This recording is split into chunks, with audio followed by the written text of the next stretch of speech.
예, 주님, 우리의 찬양을 주의 병에 담으소서. 찬송가 384장입니다.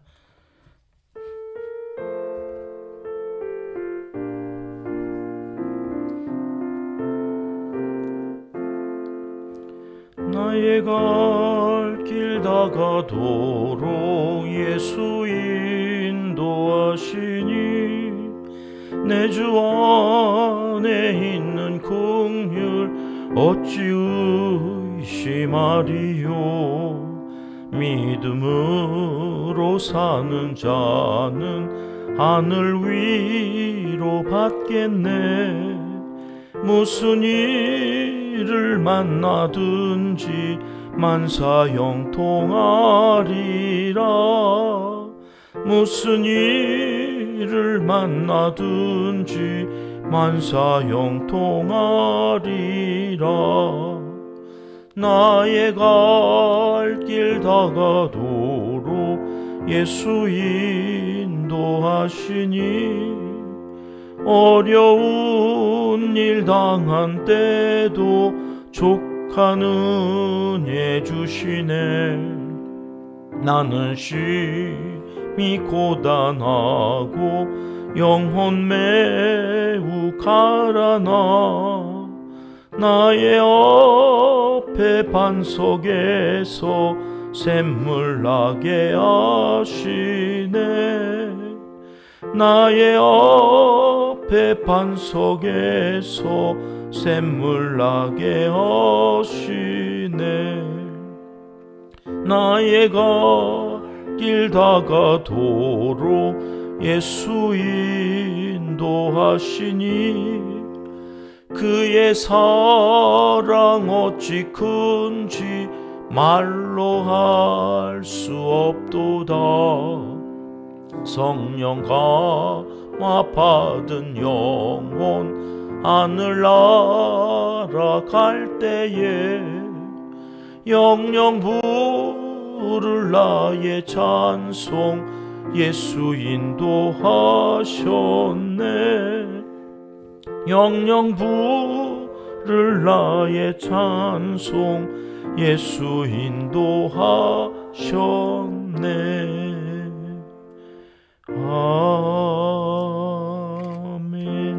아멘. 주님, 우리의 기도를 주의 병에 담으소서. 기도문으로 함께 기도하시겠습니다. 참 좋으신 우리 아버지 하나님, 5월 가정의 달을 허락하여 주셔서 가족의 소중함과 가정을 통해 누리게 하시는 은총을 온몸으로 느끼며 이 계절을 감사로 살아가게 해 주셔서 고맙습니다.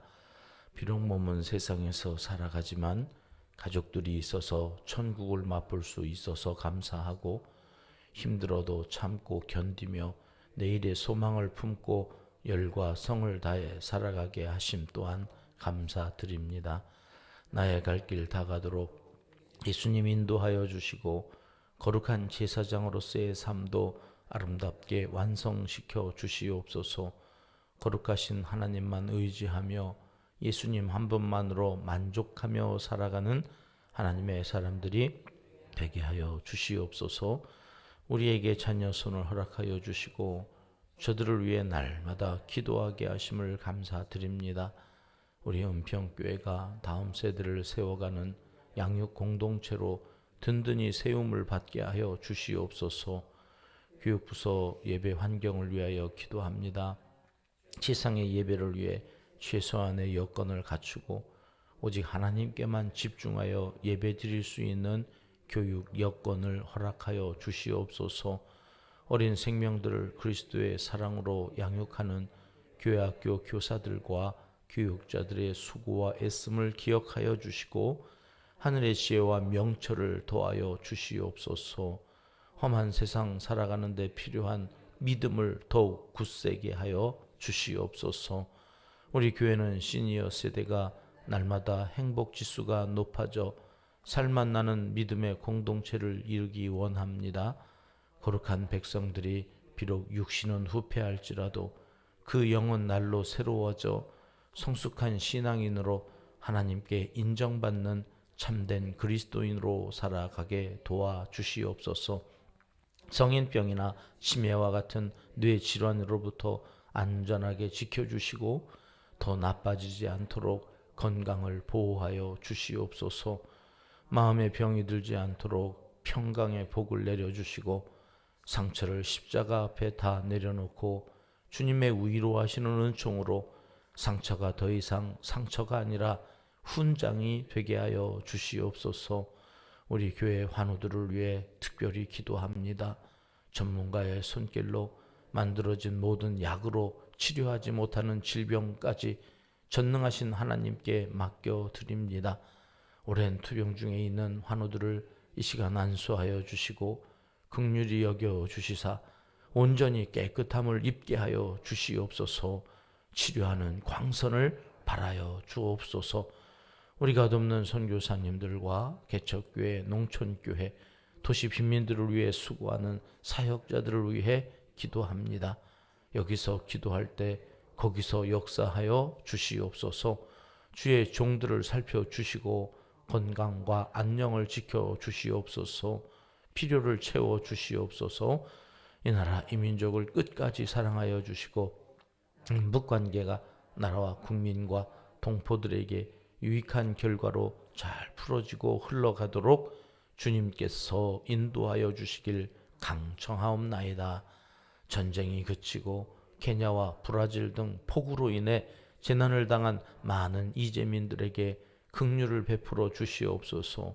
선교사님들의 수고로 하나님께 돌아오는 기회가 되도록 온 교회가 기도하며 도울 때 이 또한 은혜가 넘치는 전화 위복의 기회가 되게 하여 주시옵소서. 하나님을 사랑하는 자, 곧 그의 뜻대로 부르심을 입은 자들에게는 모든 것이 합력하여 선을 이루어 주실 줄 믿습니다. 하나님이여 우리에게 은혜를 베풀어 주시옵소서. 예수님의 이름으로 기도합니다. 아멘. 이 새벽 레위기 21장 말씀입니다. 오늘 4절 한 절 말씀 같이 읽겠습니다. 제사장은 그의 백성의 어른인즉 자신을 더럽혀 속되게 하지 말지니라. 아멘. 오늘과 내일은 제사장의 생활 규범에 대한 말씀입니다. 삶이 거룩해야 하는 대표적인 사람 중에 한 사람이 제사장입니다. 백성과 하나님 사이에서 중보하는 이 중재자 역할을 감당해야 했기에 이 제사장들에게는 다른 어떤 사람들보다도 더 그 거룩에 대하여 하나님께서 강하게 이렇게 강조하고 있는 내용을 오늘과 내일 21장과 22장에서 살펴보게 됩니다. 우리는 세상 사람들에 대하여 모두가 제사장이라 그랬습니다. 신약시대에 오면 성도 한 사람 한 사람이 만인 제사장설 그런 말 들어보셨죠? 모두가 제사장입니다. 저들은 우리를 통해서 하나님을 만납니다. 저들은 우리를 통해서 하나님의 말씀이 사실이라고 하는 참되다고 하는 사실들을 경험하면서 예수 그리스도께 나아오고 저들도 또 구원을 얻어야 하는 것입니다. 이 교회 안에서는 물론 이제 저와 같은 목사를 제사장이라 하지요. 좀 더 일반 성도들보다 도덕적으로 윤리적으로 좀 구별되어야 되고 본의되어야 되고 말씀 앞에서 그 말씀이 참되다 하는 것을 나타내 보여줘야 되는 사람들이 이 제사장인 것입니다. 오늘 21장은 크게 세 문단으로 나눌 수 있는데요. 이 문단이 끝날 때마다 반복해서 하나님께서 말씀하시는 내용이 있다고 그랬습니다. 엄마가 이제 막 아이를 낳고 그 아이에게 이야기하는 것처럼 자꾸 반복해서 말씀하신다고요. 그 하나님 우리는 뭐라고 부르자고 그랬습니까? 자상하신 하나님, 자상하신 하나님. 너무 율법 가지고 이래라 저래라 안 하면 너 죽는다 막 이러니까 그 거룩하신 하나님이 너무 부담이 되는데 글로 보지 말고 마음으로 보면 자상하신 하나님이 보인다. 여기에 사랑이 있다. 8절 말씀 볼까요? 8절 말씀의 하반절에는 거룩하게 하는 나 여호와는 거룩하다. 그러니까 하나님께서 거룩하게 해주신다고 하는 얘기를 이 문단에서는 끝날 때 계속해서 반복하고 계신 거예요. 15절에도 가면 나는 그를 거룩하게 하는 여호와다. 내가 누구냐? 나는 그를 거룩하게 하는, 나는 그 제사장들을 거룩하게 하는 하나님이다. 여호와다. 이렇게 말씀하시는데 23절에 또 보면 끝에 나는 그들을 거룩하게 하는 여호와. 여기 그들은 누구예요? 제사장. 제사장이 거룩해서 제사장이 된 게 아니에요. 뭔가 자격이 있어서 제사장으로 만든 게 아니에요. 아론의 그 후예들, 아론은 뭐 무슨 자격이 있어서 하나님께서 선택한 게 아니란 말이죠. 하나님께서 제사장으로 선택해 놓고 그리고 거룩하게 해 나가는 주체가 하나님이시라는 거예요. 오늘 우리가 무슨 자격이 있어서 예수님을 믿고 그 앞에 나와서 예배할 수 있게 된 것이 아니라 하나님께서 우리를 택하시고 거룩하게, 어젯밤에도 우리가 야곱에 대해서 살펴봤잖아요. 야곱이 고집을 얼마나 부립니까? 환도뼈가 부러져 나가기까지 고집을 부립니다. 절대로 내 힘으로 하나님을 이겨서 복을 받겠다고 하는 마음이 야곱에게 있었던 거예요. 그런데 어디 그렇게 됩니까? 이제 에서로부터 도망을 가야 되는데 하나님은 네가 이겼다 그래놓고 어떻게 한다고요? 쩔뚝쩔뚝. 이게 도망가야 되는데 쩔뚝거리고 어떻게 도망갑니까? 그때서야 내려놓는 거예요. 안 되겠다. 내 힘으로는 안 되겠다. 여러분, 여기까지 하나님의 열심으로 하나님이 끌어가신, 하나라도 그만두려면 지금 그만둬. 목사 안수 받으면 끝이다. 목사 안수 받기 전에 전도사일 때 그만둬. 그러면 괜찮아. 근데 이게 안수 받고 목사가 됐잖아. 그러면 이제는 돌아올 수 없는 강을 건너는 거야. 신학교 때 계속 그만둘 사람은 졸업하기 전에 지금 그만두라고. 가서 2년 동안 전임 사역을 해야 목사 안수를 주는데 우리 총회법은 2년 동안 전도사 때 하다가 아닌 것 같으면 목사 안수 받기 전에 그만둬. 왜요? 이거 안수 받고 나서 후회하면 늦는다. 어떻게 살아야 되는데? 하나님께서 하나님의 열심으로 끌고 가시는 거예요. 거룩하게 하시는 그분이 거룩하게 해서 그러니 거룩하지 않은 자가 거룩한 자로 목사가 되어서 가려니 여러분 환도뼈가 부러져 나가는 거예요. 그리고 항복해야 돼요. 항복해야 이거 할 수 있는, 성도도 마찬가지 아니겠습니까? 세상을 향하여서 여러분 내 힘으로 할 수 있다고 하는 것이 뭐가 있는가? 여러분 숨 하나 내 힘으로 쓸 수 있는 것 같아요? 아니요. 그럼 죽을 사람 하나도 없게요? 그것마저도 안 되는, 호흡마저도 다 주의 은혜다. 우리가 그렇게 찬양하는 것처럼. 1절 말씀 보실까요? 1절 말씀에 이렇게 나옵니다. 같이 읽겠습니다. 여호와께서 모세에게 이르시되 아론의 제사장들에게 말하여 이르라. 그의 백성 중에서 죽은 자를 만짐으로 말미암아 스스로를 더럽히지 말려니와. 제사장은 죽은 자를 만짐으로 스스로를 더럽히지 말라. 이 말씀이 무슨 말씀이냐면 세상을 살아가면서 제사장은 몸과 마음의 순결을 지켜야 한다. 시체라고 하는 것은 이 죄의 결과로 되어져 있는, 부정한 것으로 여겨졌기 때문에 따라서 시체를 만지거나 가까이 한 사람은 모두 더러워진 것으로 취급을 했거든요. 당시에 뭐 위생 상태가 좋지 않았기 때문에, 요즘은 뭐 시체 얼마나 깨끗하게 관리하고 그럽니까? 당시에는 그렇지 않았기 때문에 더더욱 이것에 대하여서 경계했던 것 같아요. 항상 거룩하신 하나님 앞에서 봉사해야 했던 이 제사장은 더더욱 시체에 가까이 할 수 없었습니다. 이 세대 시체라는 게 뭘까요? 온갖 부정과 부패와 타락한 문화라 할 수 있습니다. 세상의 더러운 문화에 물들지 않도록 스스로를 지켜야 한다는 건데, 여러분 이게 내 힘으로 되냐 말이에요.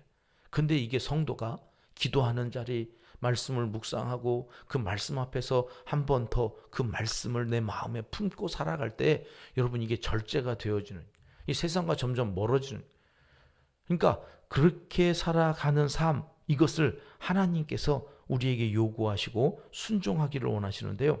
바울 사도가 한 말씀 찾아보겠습니다. 고린도후서 7장 1절 말씀 같이 읽습니다. 그런즉 사랑하는 자들아, 이 약속을 가진 우리는 하나님을 두려워하는 가운데서 거룩함을 온전히 이루어 육과 영의 온갖 더러운 것에서 자신을 깨끗하게 하자. 아멘. 하나님을 두려워하는 가운데서. 바울 사도가 뭐라고 이야기합니까? 내가 예수 그리스도의 이 복음을 전하고 많은 사람들을 구원에 이르게 해놓고는 정작 나는 그 구원에서 탈락될까봐 오늘 또 두려운 마음으로 구원을 이루어 간다. 거룩함을 온전히 이루어 간다는 말을 그렇게 고상하게 바울이 하죠. 다른 사람들은 그 복음을 듣고 그 복음에 취해서 이 모든 세상의 더러운 것들로부터 자기를 깨끗하게 하려고 하는데, 정작 나는 죄인 중에 괴수라 내 안에서 끊임없이 올라오는 이 죄된 것으로 인하여 내가 구원에서 상관없는 자가 될까봐 나는 오늘 또 날마다 두려운 마음으로 구원을 이루어 간다. 이 성도들의 삶의 자세입니다. 이것이 하나님께서 제사장 된 우리에게 원하시는 바다.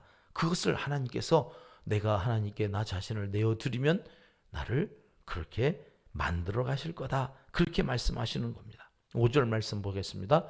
오늘 본문의 5절 말씀 시작. 제사장들은 머리털을 깎아 대머리 같게 하지 말며 자기의 수염 양쪽을 깎지 말며 살을 베지 말고, 머리카락이나 수염을 깎거나 살을 베는 일 이거 하지 말라. 이게 무슨 말씀인가 하고 봤더니 당시 이런 행위들은 다 죽은 자를 위해서 애통의 표시로 이방인들이 하던 습관이었답니다. 그러니까 문화였던 거예요. 하나님은 우리가 죽은 자에게 연연하여서 영혼이 귀신이 되어 구천을 떠돈다든지, 이 죄사밥을 안 먹으면 배고파 죽는다든지, 뭐 죽었는데 뭐 또 죽는다고 밥을 그렇게 정성스럽게 차려놓고 제사를 지냈는지, 하여튼 이런 잘못된 사상에 얽매이지 않도록 하라. 예수님도 그래서 죽은 자는 누구 보고 장사 지내라고요? 죽은 자로 장사 지내라. 사람이 죽은 자로 인하여서 이 세상에서 그 죽은 자 때문에 고통을 받거나 애통해하는 그 모든 이것은 헛된 것이라. 그렇게 하지 않아야 된다. 이렇게 말씀을 하고 계시는 겁니다. 그러니까 어떻게 살으라고 하는 것입니까? 죽은 자 때문에 산 자가 여러분 슬픔 가운데서 너무 그렇게 고통스러워하는 것을 하나님께서는 기뻐하시지 않는단 말이죠. 그러니까 오늘 우리 가운데서 하나님 앞에서 내가 거룩한 자로 살아야 할 이 삶의 자세가 무엇이어야 되는가? 물론 이게 구약시대의 율법이라서 구약시대의 율법은 아직 완성된 것이 아니죠. 그 완성은 언제 이루어졌다고 그럽니까? 모든 율법의 완성은 예수 그리스도를 통하여서. 신약시대에 와서는 이 말씀이 이렇게 적용되어지면 아주 좋을 것 같아요. 고린도전서 3장 16절 17절 말씀입니다. 오늘 21장, 내일의 22장의 말씀이 여기에서 완성되어지는 거예요. 같이 읽어보겠습니다.